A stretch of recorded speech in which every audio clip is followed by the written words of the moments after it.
dia punya patriotisme, 2 punya nasionalisme, 3 punya rasa keadilan, 4 adalah dia punya rasa kerakyatan loh yang tinggi sekali. Yang 5 adalah bahwa dia sebenarnya orang demokrat. Dan saya agak percaya Pak Prabowo muncul value-nya kembali dengan dirinya dengan secara belum ini menolak IKN sebenarnya, tanda kutip.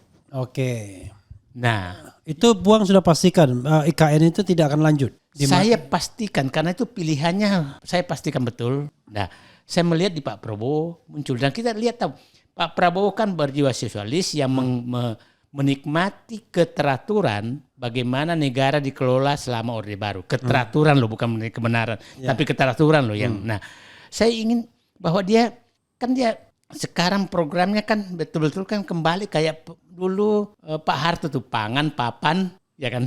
Pangan, papan, pendidikan, kan kesehatan itu kan. Nah, saya melihat ke sana. Jadi saya takutnya, saya berharap sih mereka muncul terhadap dirinya sendiri gitu loh. Gitu.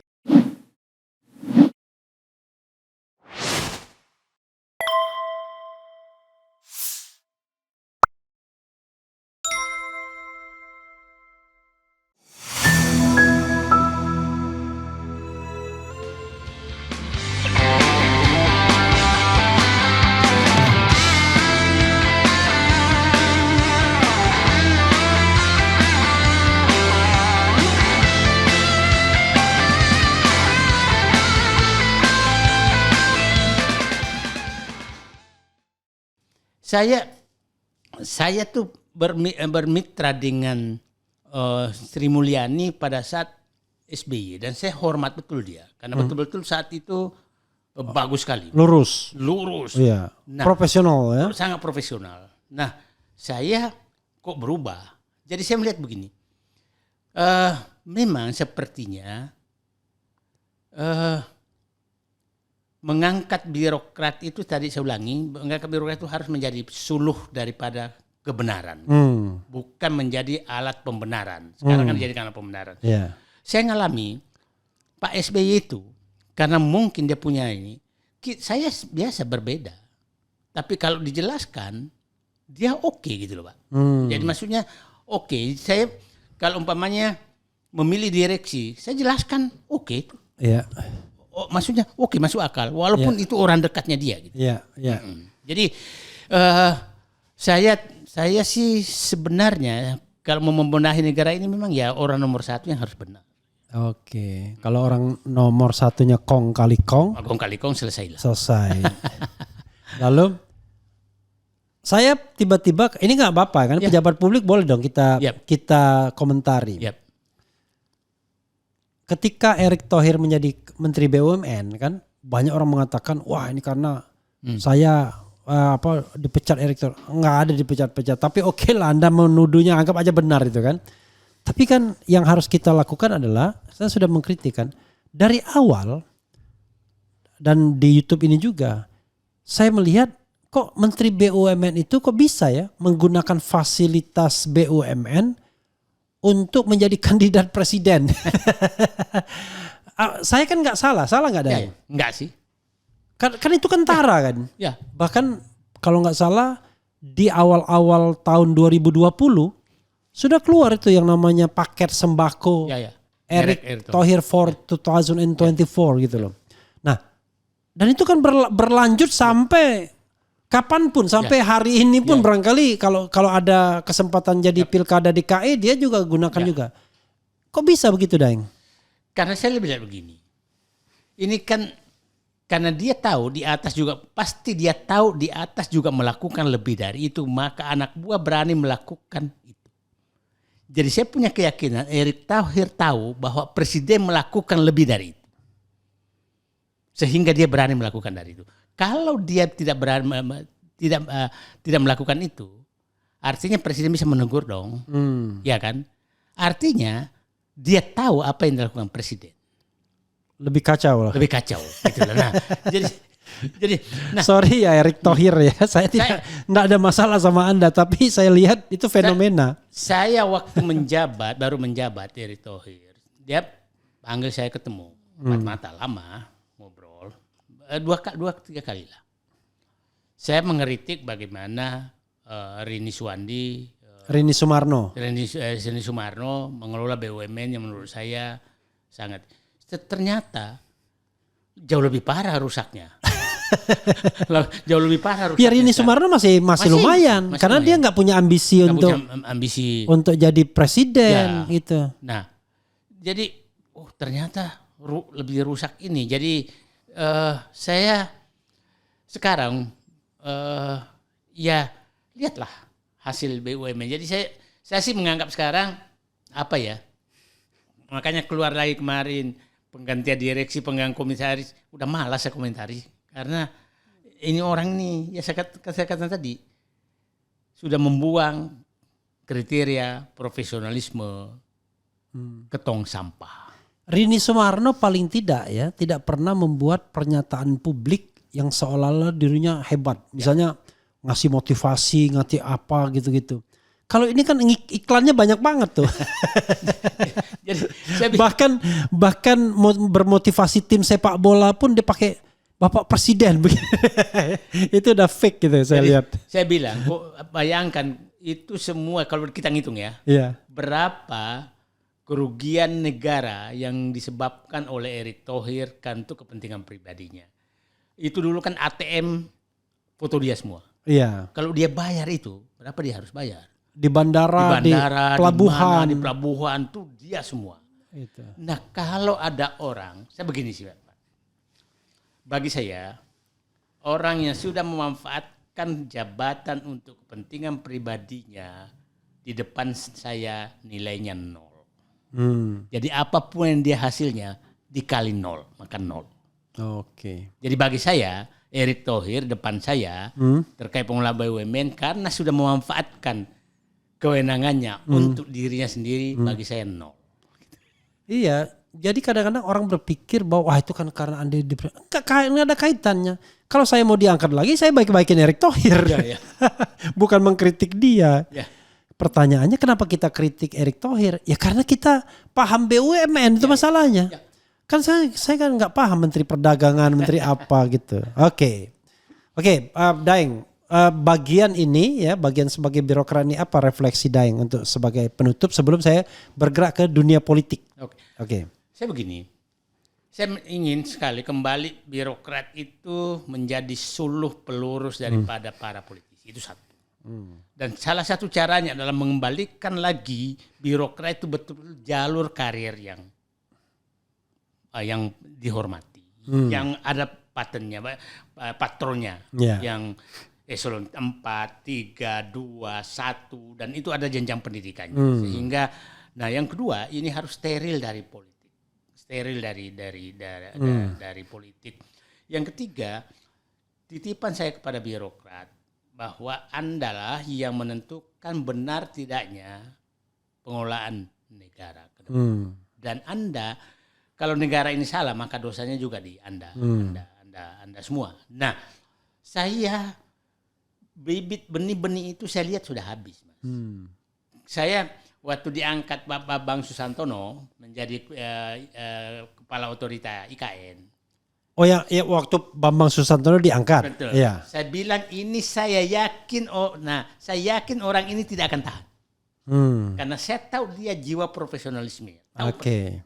Nah, kalau Bapak mau lihat birokrat tuh yang ini beliau itu birokrat. Oh dia birokrat ya Bambang Susantono. Oke. Susantono itu birokrat ini. Nah, birokrat tulen lah. Birokrat tulen itu contoh birokrat yang tulen. Tulen itu yang baik ya. Yang melurus saja. Yang lurus itu. Cocok dia mundur. Nah, itu contoh birokrat yang ini. Jadi kalau birokrat yang sudah bagus, insya Allah negara ini. Nah, yang kedua saya minta birokrat tuh jadilah contoh. Saya sedih sekali, Mas. Saya datang ke kantor Kementerian BUMN. Itu berjejeran mobil mewah eselon 1. Bagaimana Anda mau menegur direksi dengan kemewahan? Gak bisa. Karena Anda pasti penikmat jabatan. Oke. Dulu, Pak Refri tahu, dulu salah satu mobilnya Sesmen BUMN itu Altis. Iya. Bukan kayak Camry. Iya. Orang bilang, apa bedanya? Nah, itu saya melihat, memberikan contoh-contoh kepada komisaris direksi itu penting sekali. Jadi saya menganggap bahwa kembali negara ini hancur, negara ini masih bisa diperbaiki apabila pemimpin mengembalikan birokrasi sebagai suluh pengelolaan negara. Ya, tapi ya saya harus kasih catatan. Hal yang paling saya kritik misalnya di Kementerian BUMN itu adalah eselon 1 dari Kementerian BUMN bahkan wakil menteri ya di Kementerian Keuangan, BUMN biasanya itu yang paling saya lihat ya. Itu menempati jabatan-jabatan empuk. Yep. Yang kalau dihitung penghasilannya bisa 1 miliar per bulan dengan tantiemnya kita prorata. Maka disitulah misalnya kalau kita lihat coba lihat direksi pertama sama istana sama circle istana. Okay. Maka 4 Himbara, Pertamina, Ya. Telkom, Mind ID, coba lihat pasti orang lingkar kekuasaan istana, Paham. BUMN, keuangan. Ya.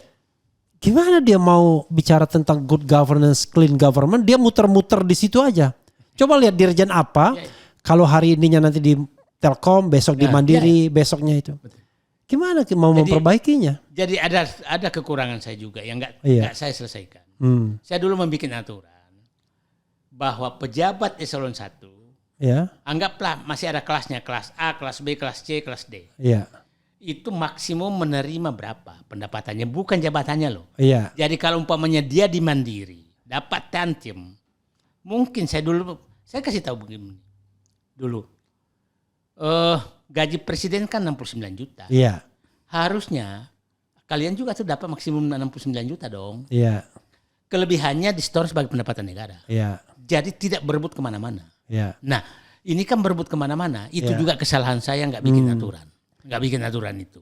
Nah kalau itu bikin aturan nggak apa-apa dia jadi komisaris di mana. Tapi kan penghasilannya Dipatok. Dan selisihnya itu dimasukkan. Itu dulu saya pernah rancang dengan Pak Anggito. Oke. Pak Anggito menyatakan sebaiknya nggak usah digaji. Salah. Oke. Karena kan nggak digaji, artinya dia tidak bertanggung jawab, ya kan Pak? Ya. Ya saya pikir semua bisa menerima kalau dapat 50 juta sebulan tambahan sebagai komisaris tanggung jawab. Ya Pak Refli kan pernah di. Nah nggak masalah, tapi dipatok. Oke. Dipatok. Nah dulu waktu saya menempatkan komisaris itu selalu saya berikan bahwa orang-orang yang ditempatkan di bekas karyawan itu gajinya tidak boleh lebih tinggi dari presiden. Jadi saya harus menyarikan BUMN. Makanya dulu lihat tidak ada yang di besar-besar tuh. Andi Arief dulu tuh PT Pos. Karena PT Pos lebih rendah dari 69 juta. Oke. Itu kriteria yang saya pakai. Biar adil, masa gaji Anda lebih besar dari presiden. Nah itu akhirnya orang-orang itu di BUMN yang biasa-biasa saja. Nah gitu. Nah bukan mengejar BRI, Mandiri, Telkom gitu loh. Nah itu menurut saya kalau pemerintah ini baik ya udahlah. Karena itu hanya digunakan untuk kepentingan kenikmatan jabatan aja. Iya, kalau saya melihat bagi menteri tertentu itu juga maksudnya upeti juga. Ya, jadi saya membayangkan misalnya gini lah. Ini menteri ya kan? Kita tahu gaji menteri berapa, mungkin tambah tunjangannya berapa. Lalu ini dia punya staf khusus yang gajinya mungkin 1 miliar per bulan.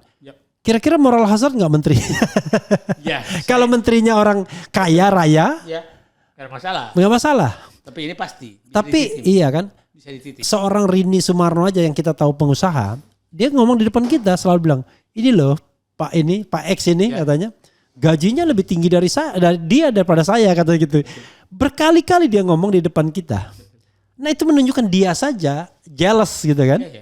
Nah kalau tidak jealous dia nabi atau dia jadikan itu untuk upeti ATM. Nah, satu yang saya perbuka ini. Jadi satu kesalahan saya juga. Dan itu yang naikkan gaji direksi itu saya loh. Saya menaikkan gaji direksi sampai dipanggil oleh presiden saat itu. Kenapa kau naikkan gaji direksi? Dulu gaji di PLN itu 70 juta. Saya naikkan 200 juta. Jauh sekali. Nah, tahun berapa itu? Tahun 2006. Oke. Gaji di RUT itu di RUT Mandiri BRI naik juga sekitar menjadi 250 juta. Saya bilang begini, ini karena rendah gajinya, maka banyak sekali dompet cadangannya. Nah, tapi saat itu saya hilangkan semua namanya dana operasional cadangan, nggak boleh ada. Hanya satu amplop. Jadi saya satukan amplop. Nah, saya bilang, nah akhirnya, tapi sampai saya menertibkan tuh kan kartu golfnya tuh maksimum 1. Itu saya tertibkan tuh. Iya. Yang boleh pengeluaran direksi sebulan tanpa bukti tanda tangan, tanpa bukti kwitansi hanya 5 juta sebulan. Oke. Nah, saya tertibkan semua itu. Nah, ternyata jauh lebih efisien. Kenapa saya bilang begini? Saya kata begini, setelah saya ngitung, ternyata pengeluaran dia jauh lebih besar daripada ini. Karena begini, di gaji segitu, dia dikasih kartu kredit yang Unlimited. tanpa batas, unlimited. Iya. Sehingga dia keluarganya nginap di mana pakai itu, pakai ini. Jadi akhirnya besar juga. Kirim bunga nikahan pun pakai itu, apa segala. Kan harusnya uang pribadi dong. Iya. Nah, jadi saya yang menaikkan gaji saat itu, tapi menertibkan semua, tidak boleh ada lagi pengeluaran, tidak boleh ada dana taktis, kan dana taktis namanya. Iya. Saya cabut semua. Nah, itu agak tertib. Tapi sekarang gue udah gaji naik, itu dihidupkan lagi itu. Jadi double sekarang. Double.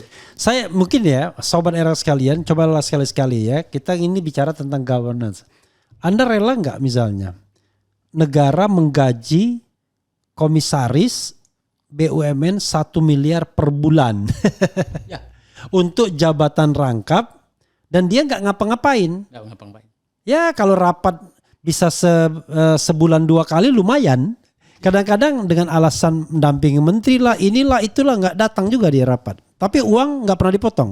Dan bukan itu lagi, malah memasukkan proyek Ya. dirinya. Ya. Saya coba bayangkan, hitungkan ya. Komisaris yang paling besar gajinya itu kan Bank Mandiri BRI.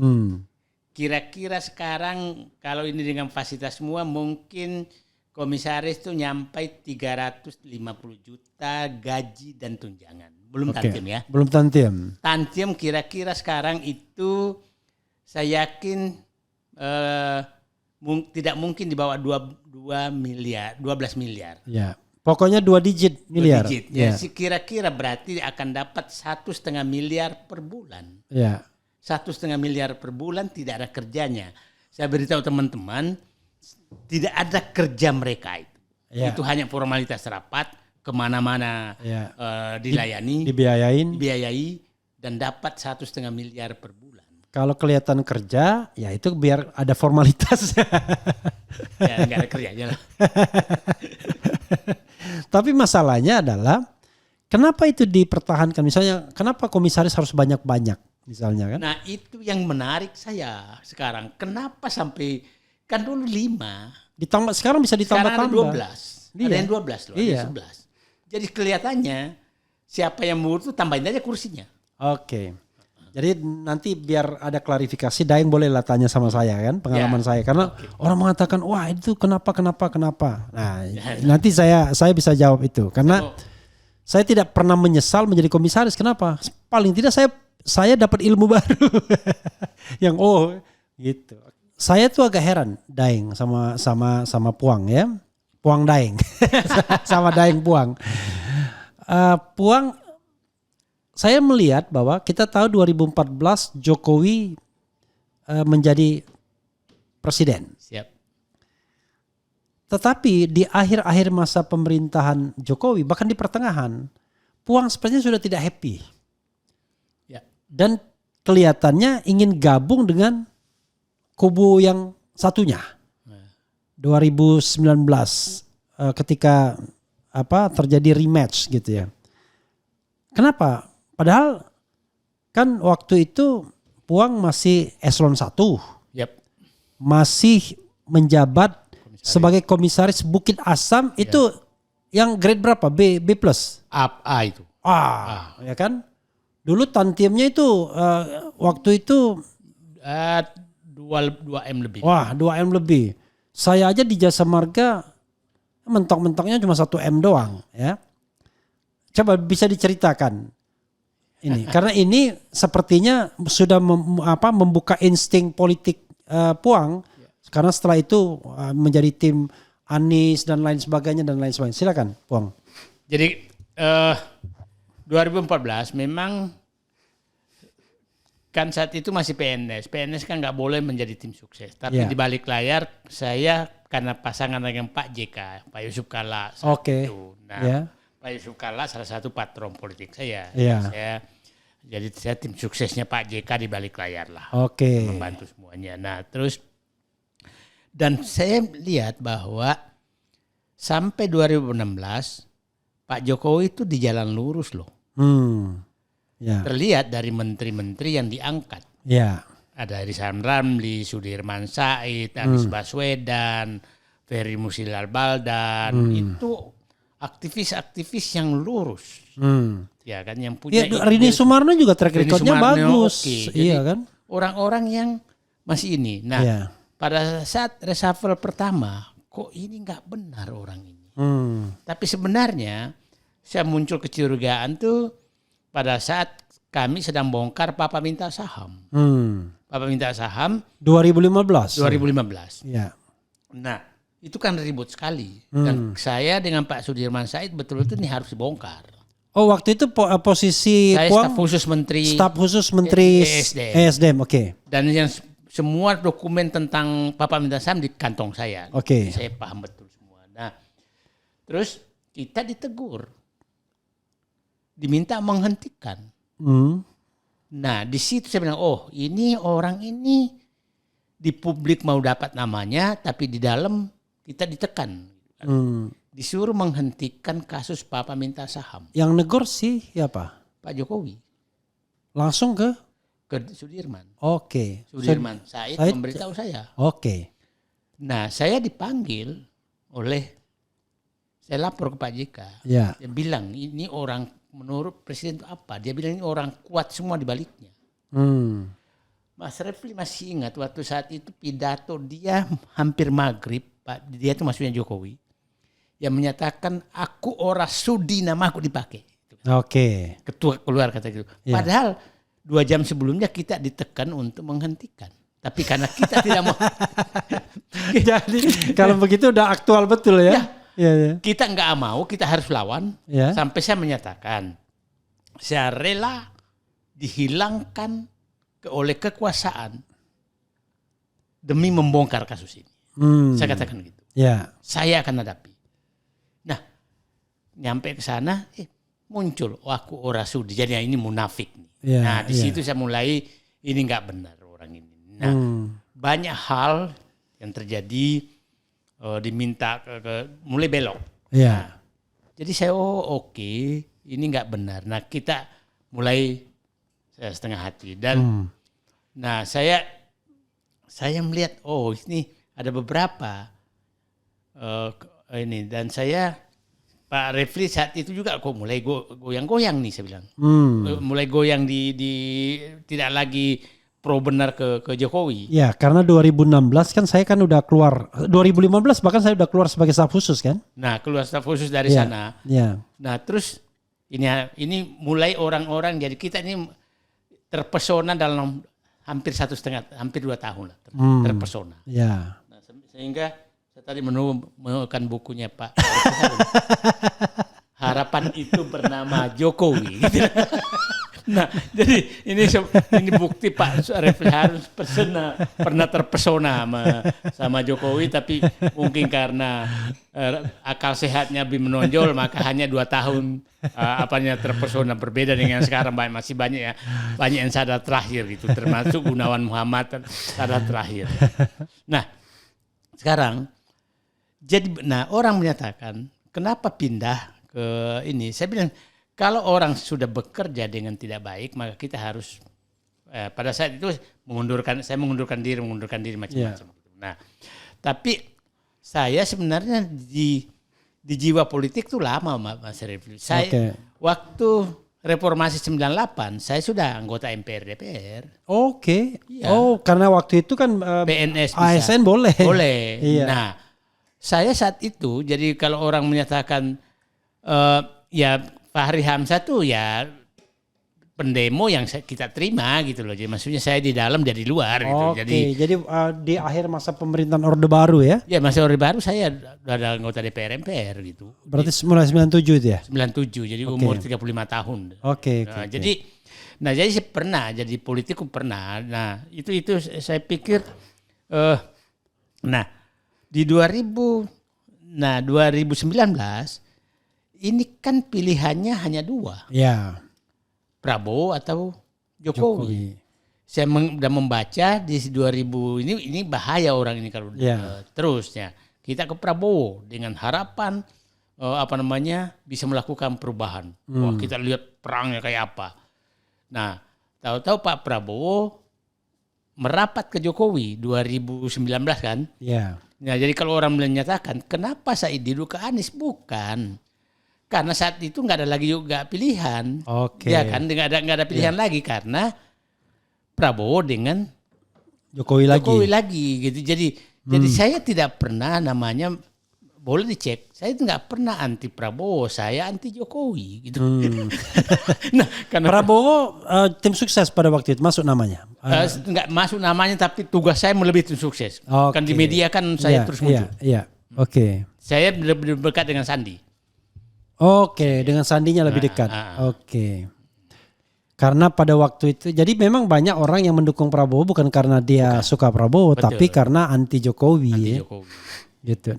Nah sekarang banyak orang yang mengatakan ini segerombolan orang bodoh semua ini. Dulu tim Prabowo semua, tapi begitu ada Anies, balik ke Anies semua. Banyak kan tokoh kayak Habil Marati, mungkin Puang Said Didu, kemudian banyaklah orang-orang lainnya termasuk Habib Rizik dan lain sebagainya. Tapi sekarang yang menang Prabowo. Nggak menyesal Puang. Saya begini sih. Begini. Ada orang berjuang untuk kepentingan. Ada berjuang untuk memperjuangkan value, nilai.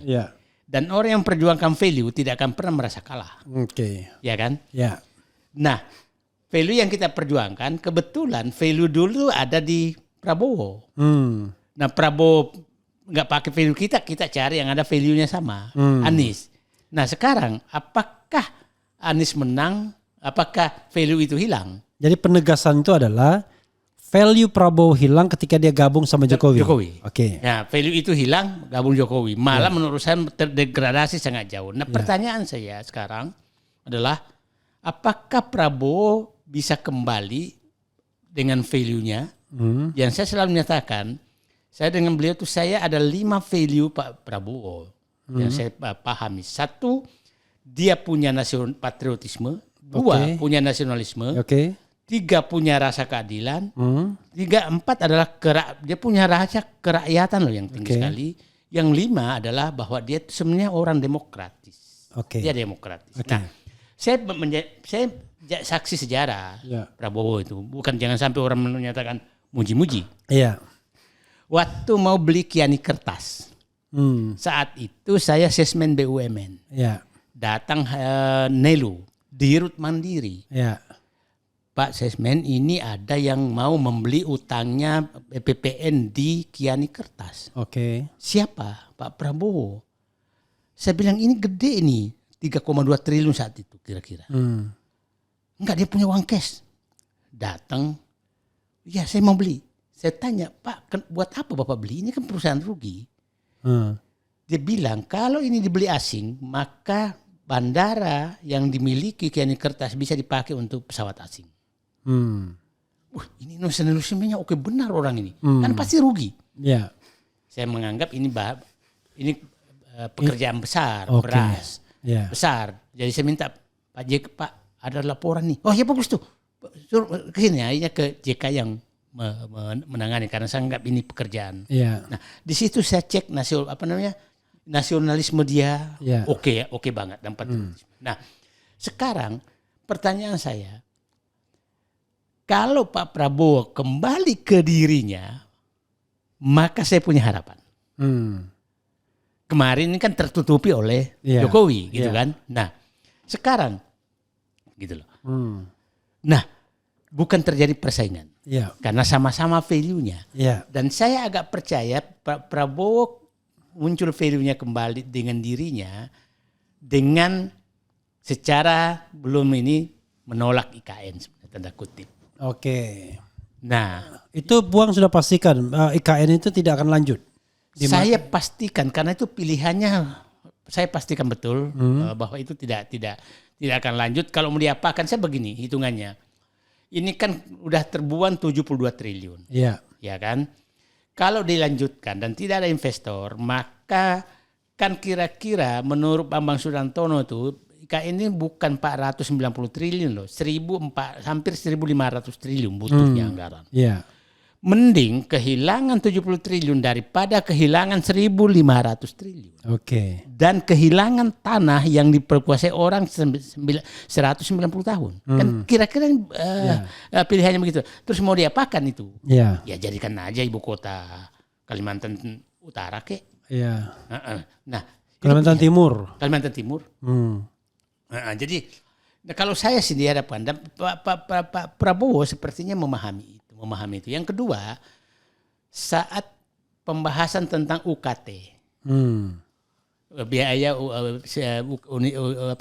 UKT mahasiswa, kan dia menyatakan langsung kalau perlu gratis. Artinya sudah muncul rasa yang kita harapkan kerakyatan itu. Nah, jadi terus muncul pernyataan kan, buat apa bangun jalan tol, buat apa bangun IKN kalau negara tidak aman. Ya, jadi saya lihat mulai muncul pribadinya gitu. Itu jadi kalau saya menyatakan jauh lebih berharap saya Pak Prabowo, kan begini, kita harus ini juga Pak Mas Refli, ini politis benar. Mungkin bisa salah saya. Kita tahu bapaknya dia kan Pak Sumitro Joyokusumo kan sosialis, partai PSI, bukan PSI sekarang, Partai Sosialis Indonesia gitu kan, yang diambil Pak Harto kan, pada saat itu, pada saat dia pulang, itu saya melihat bahwa Pak Prabowo ini kan kelihatannya masih akan turun tuh. Nah, negara ini saya lihat dengan semakin menguatnya kapitalis, termasuk di politik. Maka perlu orang yang berjiwa sosialis yang meluruskan. Nah, saya melihat di Pak Prabowo muncul, dan kita lihat tahu Pak Prabowo kan berjiwa sosialis yang menikmati keteraturan bagaimana negara dikelola selama Orde Baru. Keteraturan loh, bukan kebenaran, tapi keteraturan loh yang. Nah, saya ingin bahwa dia sekarang programnya kan betul-betul kan kembali kayak dulu. Pak Harto tuh pangan, papan, ya kan? Pangan, papan, pendidikan, kan kesehatan itu kan. Nah, saya melihat ke sana. Jadi saya takutnya, saya berharap sih mereka muncul terhadap dirinya sendiri itu loh. Gitu. Walaupun Puang belum dilantik saja, rombongannya sudah ke BUMN. Lalu menterinya sudah nepotisme. Gini, saya ingin introduction dulu bahwa kadang-kadang idealisme itu harus diuji dengan realitas kan kadang-kadang. Ya, saya juga menyesalkan itu terjadi. Saya menyesalkan itu terjadi sampai saya berpikir sekarang di titik yang puncak pemikiran saya, apakah para tokoh, para jenderal, para pimpinan parpol itu masih punya patriotisme, masih punya nasionalisme, masih punya integritas, masih punya etika dan moral mengelola negara ini. Itu yang ada di pikiran saya. Nah, pertanyaan saya adalah tadi kan langsung banyak sekali nih yang dimasukkan ke BUMN. Akhirnya saya juga jadi berpikir kembali, ini apakah saya tidak kecewa terhadap harapan saya terhadap Prabowo dengan 5 modal tadi? Nah, saya saya masih timbul lagi loh kok kayak begini sih. Gitu loh. Maka belum lagi kalau kita misalnya ikut food estate misalnya, pembelian pesawat bekas gitu. Ya. Nah, jadi saya sih saya masih tetap menggugah presiden terpilih kembalilah ke aslimu. Ini agak susah sih membenarkan mengangkat pimpinan parpol. Coba contoh aja lah. Komut PLN, Agus Marto tuh kurang apa? Baru setahun udah diganti gitu kan. Iya kan? Nah, ini kan lucu gitu loh. Nah, diganti orang yang dekat sekali dengan Pak Prabowo. Jadi akhirnya harapan saya mulai kemarin tuh kok kayak begini. Kalau mau wakil menteri itu saya masih memaklumi karena itu kan pengganti tim transisi aja. Jadi tapi keluarga. Ya. Nah, itu yang problemnya. Jadi sekarang saya pikir saya masih ingat betul perkataan Pak JK. Apakah ini politik sayang anak, sayang keluarga? Apakah negara ini akan bubar dengan politik sayang keluarga? Karena semua sudah begitu. Ya kan, Pak? Tunjukkan orang yang berkuasa itu hanya mikirkan anaknya, mantunya, saudaranya ya. Ini kan yang dan kadang-kadang dilulukan orang sekitarnya kan. Ya. Kan seperti misalnya macam-macam lah, Zulhas tiba-tiba Zita Anjani ya kan. Ya. Tuh, kemarin nggak ada hujan, nggak ada angin, Budi Jiwandono. Ya. Jadi ini ada ini Sarah ya. Ini Sarah Joyo Jadi perlu kita suarakan apa ya? Sekarang ini jangan sampai negara jatuh ke komplotan pengelolaan negara yang berbasis sayang keluarga. Ini jadi Puang Dido itu yakin ya kan 5 komponen. Tapi begitu saya sodorkan realitasnya ragu lagi dia. Saya menjadi loh, kok kayak begini. Saya jadi saya berbunga-bunga setelah dia IKN realistis. Iya. Mohon maaf aja tentang mau mengevaluasi makan siang gratis juga saya senang loh. Karena pemimpin yang berani mengoreksi dirinya itu jauh lebih bagus daripada pemimpin yang cari popularitas atas pengorbanan rakyat. Itu kan saya lebih menghormati. Loh, tapi kok kemarin nih kok baru beberapa hari kok bertubi-tubi hanya mengangkat orang sekitarnya itu yang menjadi. Dan bertubi-tubinya di perusahaan backbone semua kan? Iya. Pertamina, komutnya Main ID dan lain sebagainya. Jadi semua tim sukses itu kayaknya belum lagi DPA. Ya. jadi ya udahlah. Saya gimana lagi tugas kita adalah mengingatkan beliau karena beliau adalah presiden terpilih. Nah, ya saya hanya selalu menyatakan Pak Prabowo kembalilah ke jati diri asli yang saya kenal.